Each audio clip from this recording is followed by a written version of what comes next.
มาทุกคนมาเบิ่งอยู่นี่นี่กัดสะทรายเลยอยู่นี่เลยหนูกัดสะหมดกับกินสะเลยไงไม่มันนั่งกินอยู่นี่นะหมดเลยเดี๋ยวตักบนนี้เลยเนาะกราบตักทายสบายดีทุกคนมื้อนี้เสพรสิพาทุกคนมาใส่กับหนูอีกคือเก่าเบิ่งไหมทางล่างพุ่นนะส่วนสาลียาวขึ้นไปทางเทิงพุ่นเลยโคตรม่วนเลยใส่แบบนี้นะทุกคนตื่นเต้นสุดเลยเดี๋ยวไปเบิ่งนำกันว่าสิมีบอนไซอยู่บ่นี่กะฟ้าก็เริ่มจิตกแล้วฝนนะ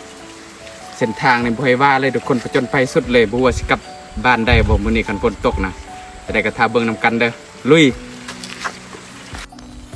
ฝ่าฝนคันรอดมื้อนี้มื้ออื่นก็บ่รอดคือเก่าทุกคนคันมันตกตอนค่ำนี่นะสิใส่ขึ้นไปทางเทิงพุ่นแล้วก็อ้อมไปทางพุ่นว่าจะมีบอนมันกัดลายไปติดตามเบิ่งนำกันเด้อทีนี้ก็ขึ้นมาฮอดแล้วเนาะเดี๋ยวไปเบิ่งหาว่ามันกัดกินบ่ลุ้นเบิ่งว่าสิมีบ่คุยตูนอยู่นี่ทุกคนไม่อยู่แต่ว่ามื้อนี้บ่มีเวลาใส่เนาะเอาเป็นว่ามื้อหน้ามาค่อยมาใส่นี่มาเจอแล้วบนมันกัดนะเห็นไหมพอกัดกินแล้วเริ่มกัดกินแล้วใหม่ๆสดๆเลยก็เลือกใส่อยู่นี่เลยเนาะทุกคนเห็นไหมมันกินมันกัดกินนะก็จะใส่ไปทางเทิงปุ่นน่าจะอยู่ทางนั้นตีเดินมานี่นะเริ่มตักเลยเห็นไหมคุยตูนเต็มเลยทุกคนจะเลือกใส่บนนี้เลยเนาะนี่บนมันกัดอยู่นี่ให้มันแบบสั้นนะยันมันดันเป่าวิธีใส่อาจจะแตกต่างกันเนาะทุกคนบ่คือกันแน่นอนแรกตัดสลีก่อน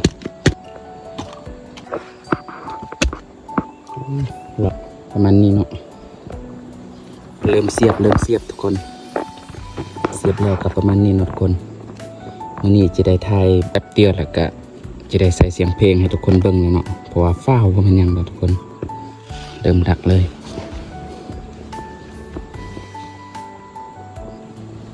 ประมาณนี้เนาะ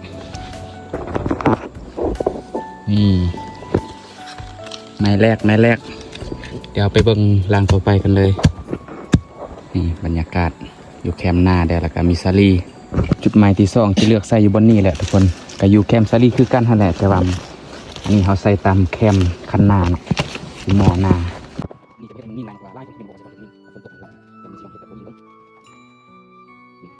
เสียบเลี้ยวกับประมาณนี้เนาะอยู่นี่กับดักน้อยหน่อยนี่เนาะมื้อนี้ใส่พรจงกับดักไว้ประมาณ 3-4 ลางเลยใส่บนที่ใส่พรใส่ก่อนนั้นที่กลับไปใส่พุ่นเลย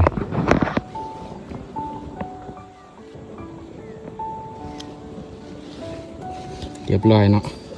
นี่ทางมันแลนออกมานะจังได้กระทารุ่นเบิ่งนำกันมืออื่นเด้อพุ่นใส่พรย่างเข้ามาเป็นตะไก่มันกัดกินมั้ยเกือบใส่อยู่นี่แล้วเนาะมันยังกัดกินอยู่นี่สะสายกันเลยโคตรม่วนเลยไปใส่แบบนี้นะเดี๋ยวเก็บบนใส่ก่อนดักอยู่นี่เลยงามกันเลยไม่นี่ดักบนนี้เลยเนาะวันนี้จะเอาลังปีนมาทางนี้เนาะเพราะว่ายานมันเข้ามาทางลังนะนี่บอนไซเริ่มเสียบเลยเนาะครั้งแรกมาดักไม้นี่บ่เคยมาดักจากเทือลองเบิ่ง นี่เนาะเริ่มดักเลย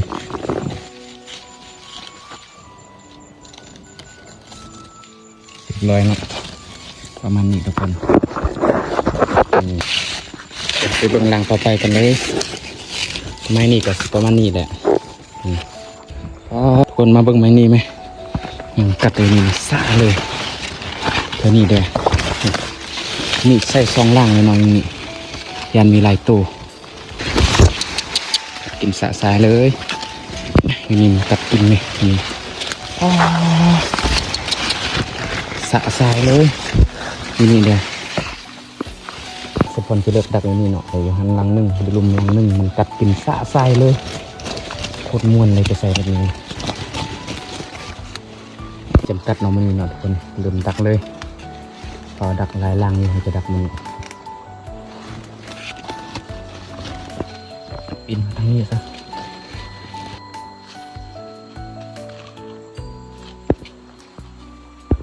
อันนี้เนาะ นี่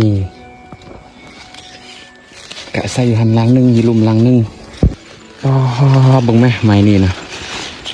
สะสายเลยเดือกดักอยู่นี่เลยเนาะปีนหลังไปทางพุ่นแล้วก็หันกลับหน้าหันหน้ามาทางนี้เนาะตักบนนี้เลยโคตรม้วนเลยใส่แบบนี้นะเราได้มักแบบนี้อย่าลืมคอมเมนต์มาบอกกันเด้อดักเลยนะทุกคนกับไม้อยู่นี่นะ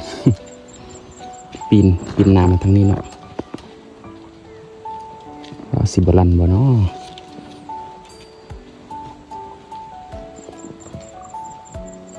กับไม้ต้องทมให้มันดีเพราะว่ามันเห็นประมาณนี้เลยรังนี้นะเดี๋ยวจะเอาสลีพันเรียบร้อยไปเบิ่งรังต่อไปกันเลยคนมาเบิ่งที่นี่นี่กัดสะทรายเลยอยู่นี่เลยหนูกัดสะหมดกับกินสะเลยไงหมดนี่ใส่มาได้ปะหมดลายไปเดือดดักอยู่นี่เลยเนาะเช็ดมาได้ปะทุกคนหมดโคตรลายเลยใส่กับโบมันใจเลยแต่ว่าไม้นี่มันงามเนาะมันกัดกินโบใส่ก็อยากใส่เนาะเพราะว่ามันงามไม้นี่นะจะเป็นได้ใส่แล้วนี่หมดโคตรลายเลยเช็ดมาได้ปะทุกคนโคตรงามเลยไม้นี่เสียดายมีหมดลายเนาะยันมดมันมาเข้าก่อนมันเห็ดแบบดินปกนะยันหนูมันมาบ่เห็นนะเห็นไหมทุกคนมาเบิ่งไหมนี่มันกัดกินกัดกินสะกินทรายเลยเลือกดักกันบนนี้เลยเนาะแต่ว่าเสียดายมีมดลายโพดไม้นี่นะไงทางหมดดักไว้นี่เลยเริ่มเห็ดบนดักบ่ได้ถ่ายนะทุกคนตอนเริ่มดักนะเพราะว่ามดมันลายเกินนะ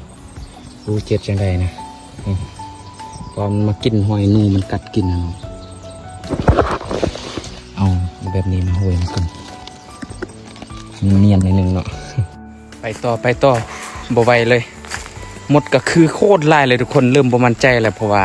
ไปใส่แต่ละเทื่อมีหมดลายนะมันเพราะว่าหมดมันมากินก่อนนะนูมาตำลังละซอกกินโบเรือเลยกัดกินเบิดไปเบิ่งต่อไปกันเลยไม่มันนั่งกินอยู่นี่นะมืดเลยเดี๋ยวดักบนนี้เลยเนาะเล่นดักเลยเนาะหยุดบนดักเลยได้มีหมดลายนะทุกคนเบิ่งบนมันกัดนะป๋อจนบ่เรือยังเลยเอาเริ่มเสียบเลยเนาะเสียบเนื้อเขาเลยมันใจมืดเรือแต่มดนี่แหละทุกคน เริ่มดักเลย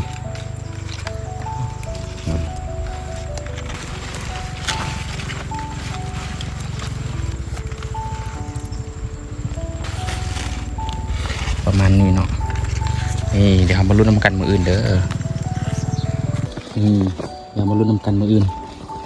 พันเรียบร้อยสะสายกันเลยกิน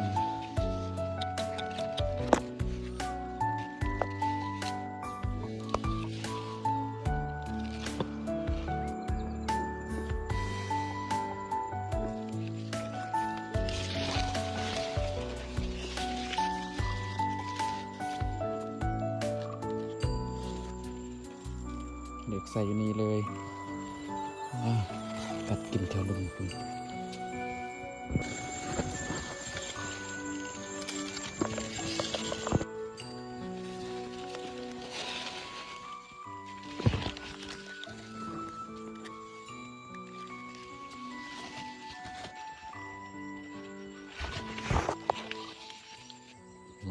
สองลัง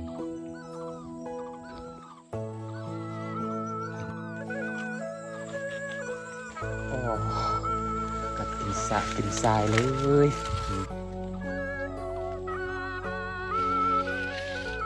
ไม่นี่ก็งามอยู่ได้เห็นไหมกัดกินสะทรายเลยร้อนกันเลย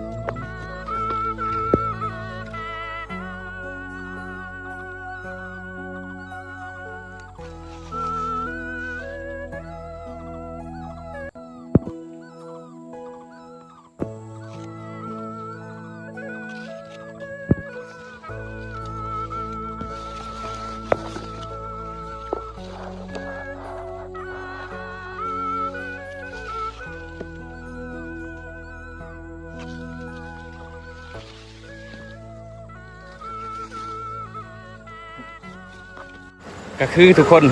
ใส่พรใส่กับยังเรือประมาณ4ล่าง5ล่างนี่แหละใส่พรซ่อนไว้อยู่บน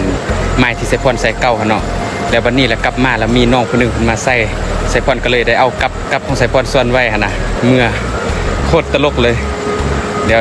วันนี้แหละใส่พรกลับมาใหม่นี่เนาะบ่ฮู้ว่ามันสิมีรอยกัดอยู่บ่จังได้ก็ถ้ารุ่นเบิ่งนํกันมื้ออื่นว่าสิมานี่บ่เดี๋ยวใส่พรสิมาอัปเดตให้เบิ่งเด้อสำหรับคลิปนี้ก็จะมีส่ำนี้แหละขอจบคลิปไปเพียงเท่านี้บ๊ายบาย